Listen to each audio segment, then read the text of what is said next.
Right, so you're thinking about buying an SCX6.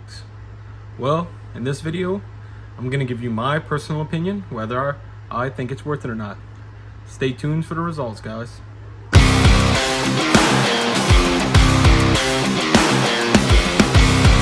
What's up, guys? Clyde with Deep South Crawling coming at you guys with another video.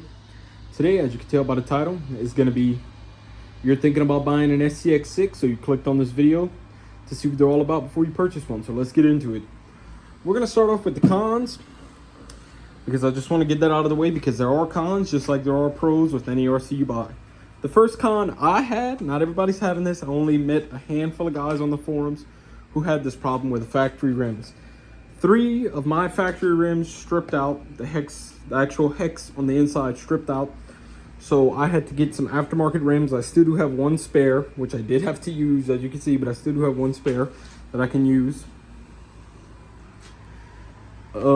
The next con is the steering. The steering, it is powerful, you know, quote unquote powerful, but it is a little sloppy. It is a little slow. It is a fit scale steering servo. It is the Spectrum. You can see it in there, the Spectrum S905. It does have a metal steering horn, and it's a 3-link in the front with a panhard bar. It is, like I said, a good steering servo. There's not anything wrong with it. I've heard complaints about it on the forums. I don't really have a problem with it. I can agree with everyone that it is a little on the weak side, but that all comes with, like I said, RCs. The next con, I think, would be the plastic shock towers and the plastic panhard mount. I have witnessed firsthand, in my experience of owning this thing, the front, just the whole front end just flex and move as you're turning. I have witnessed that firsthand. My next complaint that we're going to move on to is the stock foams. These stock foams suck. They're way too soft. As you can see here, I went with 3-piece CNC machined aluminum energy wheels, black and machined. They're pretty heavy rims, don't get me wrong. Even the little hubcaps are machined, but these factory foams are just, they can't handle the weight. They cannot handle the extra weight of those rims. What else? I really think that's about it. I have noticed, shifting it with the body off, that the transmission 2-speed servo does move, but they do make an aftermarket mount for that, so that's another thing. But besides that, that's really all the cons I have with it. So let's get on to some of the pros. The first pro is just going to be the overall size. There's nothing else on the market that compares to this.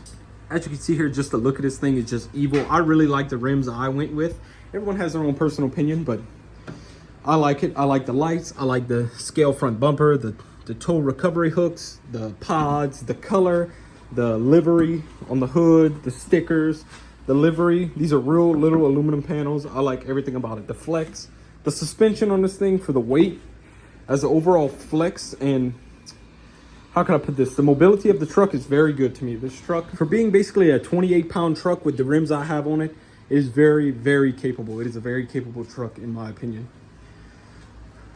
The detail, the scale interior, I mean, this thing even has windshield wipers, you know? It's just super scary. The real spare tire I really like, because that does happen to happen, and it is nice to have on the trails if you have your tools with you. The little recovery ramps, the tow, the little storage box, the motor. I really like this motor. It's super smooth. It is a censored brushless motor, so you do get that with censored motors. They are a little smoother. The little mock cover, the fender wells, I really like the front fender wells. It keeps everything clean. The battery hold downs are pretty good. And yeah, that's really all I have. Let's do a couple size comparisons and see, so you can kind of get an idea of the actual size of this beast. First off, we're going to start right here.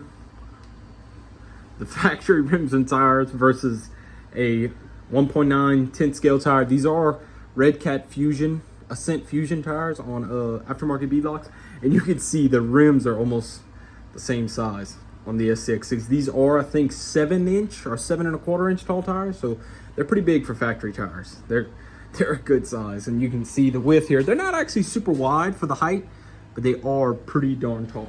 Next is going to be the motor comparison. This does not do it justice at all, but this is a stock Red Cat 540 size brush motor. It is huge.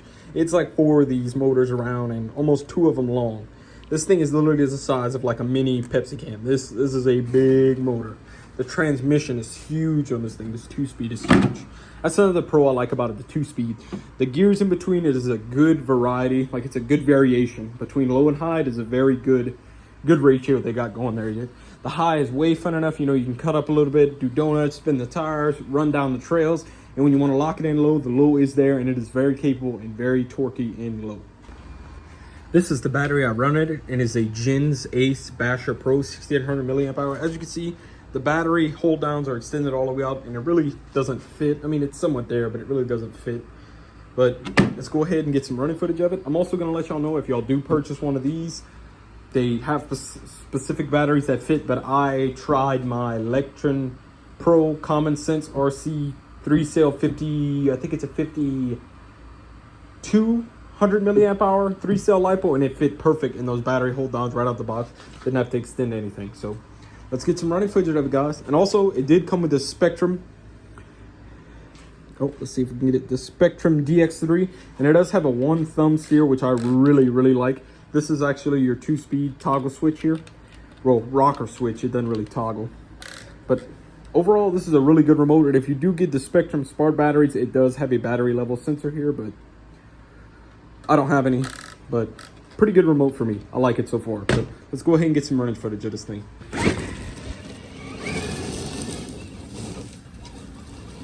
As you can see in high, it is pretty snappy. It's pretty quick. And this is low range. I mean, it is a little jumpy, but I mean, for a 28-pound truck, I'd say it's pretty smooth. There we go.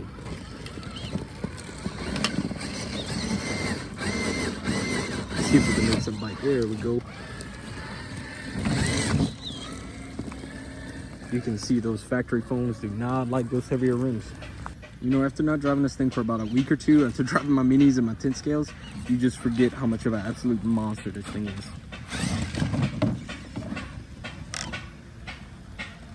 Look at that smoothness. Look at that drag brake work. Jeez.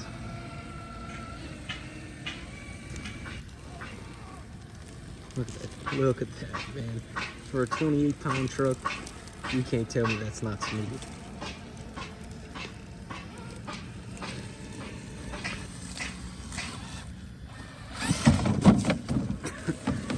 Oh, hung up there. Let's jump some obstacles though. All right, time for a 4-wheel drive launch. Let's watch.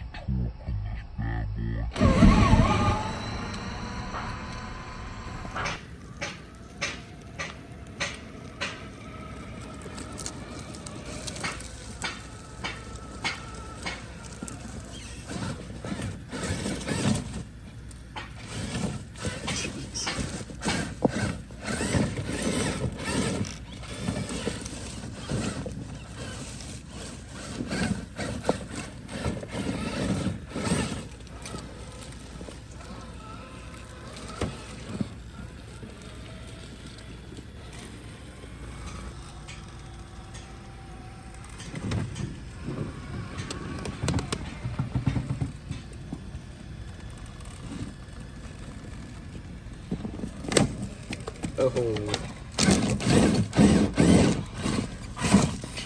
Okay. Oh, it gets out. Jeez. That freaking beast. So, just to give a little end to the video here, do I think the SCX6 is worth it? In my opinion, for the price and the money and what you get, 100%. I mean, if you price out just these electronics alone, it's half the price of the truck. I mean, that's not including the engineering behind this thing, the body work, the licensing. I mean, just everything that goes into it. This thing has license right there, Falcon Wild Peak tires. It had the license plastic Black Rhino wheels, but those didn't work out for me. So, but I'm also saying this as a guy who uses his SCX6. I know I see a lot of these videos. These guys are all shelf queens and not scratched. And don't get me wrong, this thing isn't absolutely destroyed, but it's not a shelf queen either. She gets used. You know, you can see the scratches there. She gets used. But like I said, do I think the SCX6 is worth it? kind of all a personal opinion thing. My opinion, if you want something different that maybe none of your buddies have, or you just want a totally different crawling experience, because that's exactly what this thing is a totally different crawling experience. So if you're looking for something like that, or you're just looking for something different to add to your collection, or you really enjoy crawling like I do, you want to take it to that next level, this is the RC for you. So that's all I got for today, guys. Like I said, in my opinion, I'd buy it again 100%. That's all I got for today, guys. This is Clyde with Deep South Crawling, signing out. I hope you guys enjoyed this video. Until next time, guys, remember, please like and subscribe, and share with your friends, and keep it low and slow.